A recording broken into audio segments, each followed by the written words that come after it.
And he shall confirm the covenant with many for 1 week.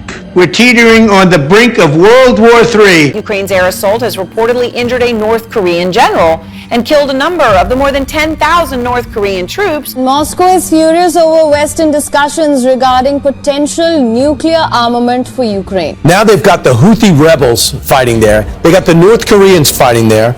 At what point does NATO say, I can't let Ukraine fight alone? The Biden administration is actually considering giving nuclear weapons to Ukraine. We see the North Koreans, Iran, and China getting more and more involved in Ukraine. North Korean leader Kim Jong-un has called on his military to improve its fighting capabilities to prepare for war. We are really facing a global conflict. North Korean media says Kim made the remarks at a meeting of battalion commanders in Pyongyang on Friday, calling for a limitless expansion of his nuclear program to counter the threat from the United States. All of yours will be killed probably end of this year, and your families will be killed. World War III has never been closer than it is right now. As we have underscored many times, the regional conflict in Ukraine, provoked by the West, acquired a global character.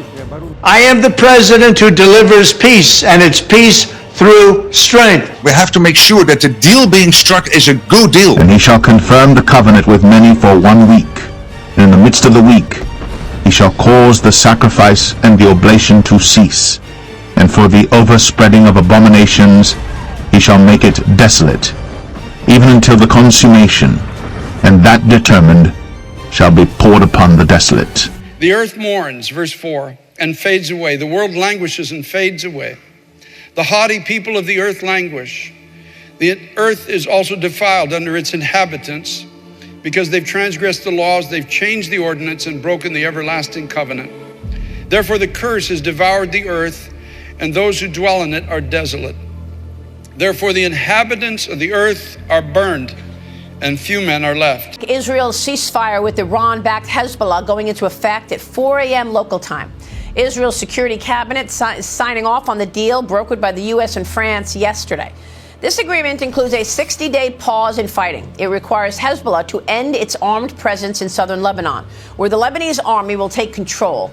President Biden says the U.S. will make another push for a ceasefire deal in Gaza in coming days. At 4 a.m. in Lebanon, guns were being fired, but this time in celebration, as a ceasefire finally took hold. Later, lines of cars stacked with mattresses returned to southern Lebanon. Families who had fled the violence finally able to go home. Peace is possible.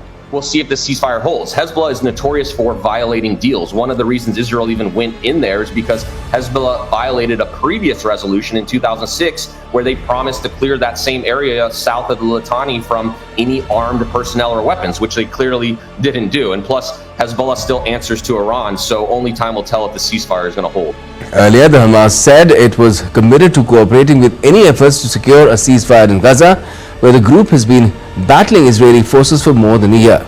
So it's a very brutal, it's a very horrific war, and President Trump right now is exactly what Ukraine needs to stop this. And I know he's going to honor his promise to restore America's strength and end this war quickly. Meanwhile, Russia says we're ready to talk. So now Biden thinks it's time to get long-range missiles into Russia when they indicate to the incoming administration they are ready to talk and maybe wrap up this war somehow. I mean, the Taliban wants a new chapter. Hamas wants an end to the war immediately. China wants peaceful coexistence. That's because the peace through strength guy, Donald Trump, is coming back. He just started receiving intel briefings, according to the Washington Post. He got his first one. But of the times and the seasons, brethren, ye have no need that I write unto you. For yourselves know perfectly that the day of the Lord so cometh as a thief in the night. For when they shall say peace and safety, then sudden destruction cometh upon them, as travail upon a woman with child, and they shall not escape. But ye, brethren, are not in darkness, that day should overtake you as a thief. Ye are all the children of light, and the children of the day. We are not of the night, nor of darkness. Therefore let us not sleep, as do others, but let us watch and be sober. For they that sleep, sleep in the night, and they that be drunken, are drunken in the night. But let us, who are of the day, be sober, putting on the breastplate of faith and love, and for an helmet, the hope of salvation. For God hath not appointed us to wrath, The earth mourneth and fadeth away. The world languisheth and fadeth away. The haughty people of the earth do languish. The earth also is defiled under the inhabitants thereof, because they have transgressed the laws, changed the ordinance, broken the everlasting covenant. Therefore hath the curse devoured the earth, and they that dwell therein are desolate. Therefore the inhabitants of the earth are burned, and few men left. But pray ye, that your flight be not in the winter, neither on the Sabbath day.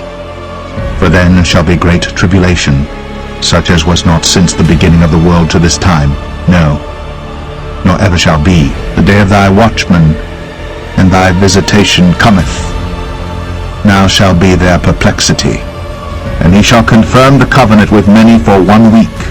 I am the president who delivers peace, and it's peace through strength. In the Prince Charles vision, Charles stepped up to the microphone and he said, I thank you for coming today. You're here by my request. Please take heed. I have a message for you. And then he said these words, I must inform you that your nation is at war and you have a battle to fight. But the saddest thing is you must fight it without God. But all of a sudden in my peripheral vision off to the left, there was a motion, and I turned to see what it was, and off to my left was a frog that was so big it wouldn't have fit under the ceiling. The motion I had seen off to my left that caught my peripheral vision was the frog's head had made this motion like they do before they're going to make the croaking sound when they fill the air sac under their chin. I watched it, and as that air sac began to fill and that dark green skin began to turn a yellowish color, terror literally swept over me. Out came out of its mouth, instead of a croaking sound, it came out a white vapor. It came right at us. It came right at Charles and the General. It enveloped Charles and the General. It was just about to hit my wife down on the end, when all of a sudden I was caught up into the heavens. As I was caught up in the heavens, looking down on what I would call like Trafalgar Square. Off to my left hand was a Russian general, fully dressed in his full general's outfit with all of his braid and everything, standing in the heavens. His fists were clenched like this, and they were down at his side like this. His chest was out, and he was looking down into the square at these people. And as this band of people down in the square are mocking his army and are literally scoffing and laughing at him and saying, you don't have any power, we're not afraid of you, I saw all of a sudden his neck muscles begin to thicken and his face begin to get a look of tension, and he was getting angry, and then his blood vessels begin to bulge as all of a sudden his fist came up like this, and he said, present arms, aim, fire. As they fired the first shot on these people, it totally caught these people by surprise. They sincerely, with their whole heart, did not believe that that massive military had any power, and they did not believe that that military would ever fire on them because of the response that was taking place there as they were fired on. They were caught by total surprise and total panic. And the whole action of that group of people in that square told me it was a surprise to them, even though they knew the army existed. We've seen this type of, dangerous, reckless rhetoric before from President Putin. What we're focused on is continuing to support Ukraine with what it needs. I mean, he says this all the time. He said this for the last 1,000 days. He said, if you arm the Ukrainians, it will be a direct attack on Russia by NATO countries. He's said that over and over again. This is all just bluster at this point. No one anticipates, no one expects that, President Putin is going to start nuclear war over this with President Biden and 2 months left. Like, there's nothing whatsoever in it for President Putin to do this. He keeps playing and pretending like he's going to do something. It sounds like you don't take Vladimir Putin's threats too seriously, and you don't think that the West should either. I've been saying it since day one that he's a bully and he's not going to do that. Despite all this posturing, the thinking is that Russia has too much to lose here. In a direct conflict with NATO, they will be outgunned, of course, and right now they have too much to lose with the new Trump administration. They have too much to lose with prospective peace talks through which they stand to gain. For example, in any kind of peace settlement, it would be highly beneficial to Moscow. That's the thinking. It totally caught these people by surprise. They sincerely, with their whole heart, did not believe that that massive military had any power, and they did not believe that that military would ever fire on them because of the response that was taking place there as they were fired on. They were caught by total surprise and total panic. And the whole action of that group of people in that square told me it was a surprise to them, even though they knew the army existed. They could see it going into the heavens, but they sincerely believed it would not fire on them.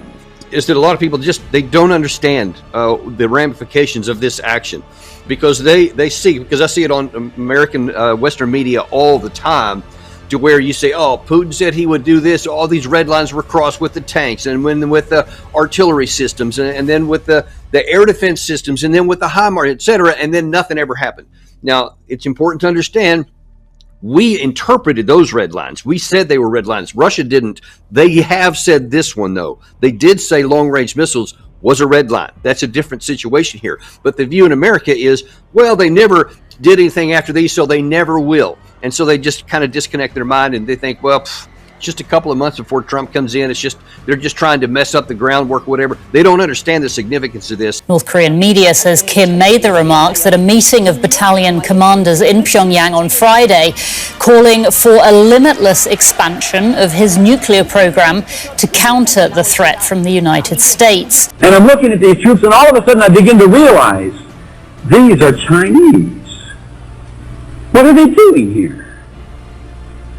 And that was the end of the vision, when I recognized they were Chinese. We see the North Koreans, Iran, and China getting more and more involved in Ukraine. I saw Chinese and Russian soldiers on the ground. And Russian soldiers were telling the Chinese soldiers to go and pick up these people, round up these people, secure this quadrant, secure this area.